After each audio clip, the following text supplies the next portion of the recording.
Shalom dan salam damai kepada semua sahabat Borneo Apostolic Channel. Hari ini, petikan Injil yang ingin saya kongsikan diambil daripada kitab Lukas bab 3 ayat 10 hingga 18. Saudara-saudari, kita telah masuk ke dalam musim Advent, musim di mana kita bukan sahaja memperingati kelahiran Kristus 2000 tahun lalu, tetapi kita juga mempersiapkan diri untuk benar-benar menyambut kembali kedatangan dan kelahiran bayi Yesus pada masa perayaan Krismas nanti sebagai Tuhan dan Juru Selamat di dalam hati dan pikiran kita, serta mempersiapkan diri kelak untuk menyambut kedatangan Kristus untuk kali kedua sebagai Tuhan, Raja, dan Hakim bagi dunia ini. Musim ini juga memberi kita peringatan untuk sentiasa ingat bahwa dunia ini cuma sementara dan kehidupan kita di dunia bila-bila akan boleh berakhir. Tema Advent yang dirayakan gereja untuk minggu ketiga musim Advent ini ialah sukacita. Saudara-saudari, bagaimana untuk kita mendapatkan sukacita yang sesungguhnya menurut Injil? Di dalam Injil menjelaskan orang ramai yang datang kepada Yohanes untuk dibaptis bertanya kepadanya apa yang perlu mereka lakukan untuk menunjukkan pertobatan, yaitu untuk memperbaiki kehidupan mereka. Yohanes memberikan beberapa petunjuk praktikal. Yohanes mengajar mereka untuk berkongsi dengan orang yang miskin, yang menunjukkan pentingnya belas kasihan dan kebaikan kepada sesama manusia sebagai tanda pertobatan. Yohanes mengingatkan lagi para pemungut cukai untuk tidak menipu dan tidak mengambil lebih daripada yang sepatutnya. Ini adalah teguran agar mereka berlaku jujur dalam pekerjaan mereka.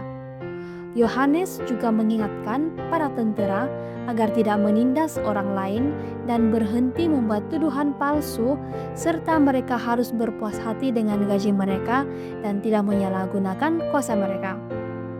Selain itu, Yohanes juga menegaskan bahwa dia bukanlah Mesias, tetapi hanya pembuka jalan untuk kedatangan Kristus.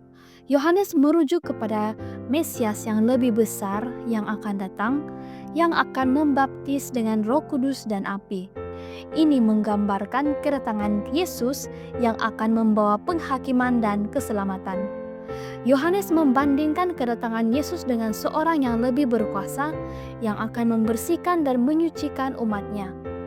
Yohanes menyatakan bahwa dia hanya membaptis dengan air, tetapi orang yang akan datang itu, yaitu Yesus, akan membaptis dengan Roh Kudus dan api, serta menggambarkan penghakiman yang akan datang, di mana orang yang benar akan diselamatkan, sementara yang jahat akan dihukum. Baiklah saudara-saudari, kembali persoalan kita. Bagaimana untuk kita mendapatkan sukacita yang sesungguhnya menurut Injil yang dikongsikan sebentar tadi? Sudah semestinya dengan melayani sesama dengan ikhlas serta memberi kepada sesama, khususnya kepada yang benar-benar memerlukan di sekitar kita.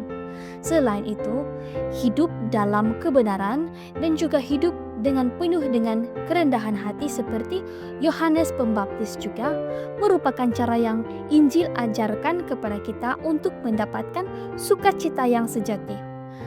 Ya saudara-saudari, Injil saat ini memberitahu kita bahwa kunci untuk mendapatkan sukacita yang sesungguhnya ialah apabila kita dapat menghidupi kehidupan yang sama seperti Yohanes Pembaptis. Seseorang yang bukan sahaja memberikan pelayanan dengan penuh perhatian kepada sesama yang memerlukan, tetapi juga hidup di dalam kebenaran dan hidup dengan penuh kerendahan hati. Sudah semestinya dengan kekuatan kita sendiri, perkara ini sukar atau bagi kita agak mustahil. Tetapi dengan berharap kepada rahmat Tuhan melalui kehidupan berdoa yang bersungguh-sungguh percaya dan konsisten, serta bergantung kepada sakramen-sakramennya seperti menerima sakramen Ekaristi sebagai sumber kekuatan kita dan merendahkan diri untuk sentiasa kembali kepada sakramen pengakuan dosa dan pertobatan untuk memohon permulaan baru bagi diri kita, kembali berdamai dengan Tuhan apabila setiap kali kita jatuh dalam dosa serta gagal dalam kelemahan diri kita sendiri. Maka percayalah Sukacita Tuhan pasti akan terjadi ke atas diri kita sesuai dengan masanya Tuhan yang sempurna. Tuhan memberkati.